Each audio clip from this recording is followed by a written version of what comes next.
to tell us some of the benefits for someone who wants to go to a rehabilitation center, which Yeah. is commonly rehab, or for other alcohol or for alcohol and other drugs treatment. So what are the benefits for going into the rehab? Okay, look, I think when we use the term rehab, I think a lot of people have some sort of American ideal of a rehab, of a residential place.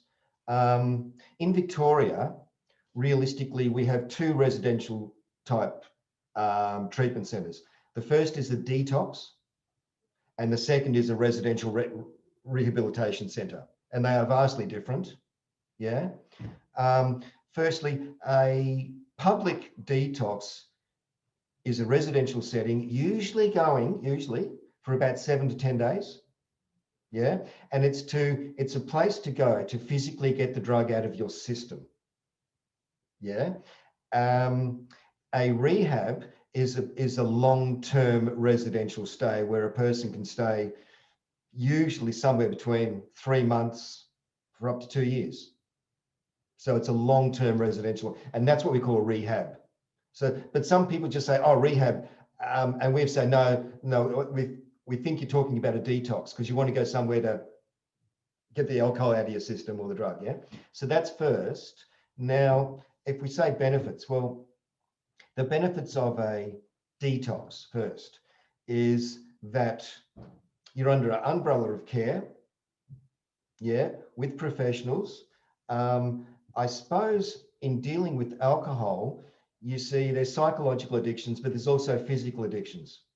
If you have a physical addiction to alcohol, which would mean that you are drinking regularly enough and in larger amounts, that you could possibly suffer a seizure.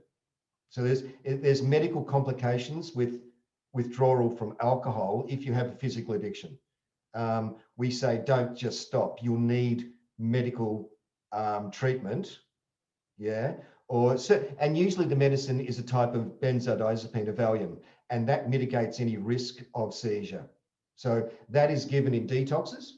So one is, the big benefit of detox is you are safe, medically speaking. It gives you that time out, that 7 days. You're with, really good professionals, and you've got doctors looking after you, you've got counsellors, you can do some counselling, and there's certainly group, right? So it's basically, a safe, quiet space for you to get the drug out of your system. Usually with alcohol, it's 6 to 7 days. Yeah. Rehabilitation, long-term stay. So in Victoria, to enter a rehab, you have to have been detoxed. Yeah, so you can't enter a rehab if you're actively using or taking a drug. So you have to stop the drug before you can enter rehab. And that's done by, of course, going to a detox. Yeah. So you have to go, if a rehab, it's clean. Look, there's many advantages of a rehab. Firstly, I think long-term stay, a rehab starts to break what we call the addiction cycle. You're in a drug-free environment with others going through this similar journey. And, you're held accountable to remaining abstinent in a place of, a residential treatment. So one is a long time we're not using your drugs, because drug rehabilitation or recovery is a long-term thing. And that's why it's not fixed in a detox in 7 days. Yeah, it can be years and years in the making. So it's not fixed in 7 days, it's a lot longer. So in a rehab, you have that time to break that addiction cycle. You also have the time to learn about addictions and learn about yourself and your addiction and gain insights into your own personal experience of your addiction. I think what's really, really beneficial too is if you have abstained for a certain period of time, month, 2 months, then I'll go back a step. A drug is really a vehicle of repression. And what you're trying to repress is your feelings and emotions because they're uncomfortable or harmful. And so you're trying to take a drug to try and change that feeling, not to feel it, to numb it, to repress it. So if you can actually get rid of the vehicle of repression, which is a drug, then you've got insight into where you're actually at. And that's what we were talking about before, where your mental health is.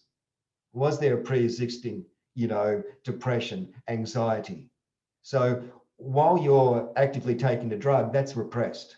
When the drug wears off, even though you're a bit overwhelmed, at least you can start to work on the underlying issues that actually caused the problem.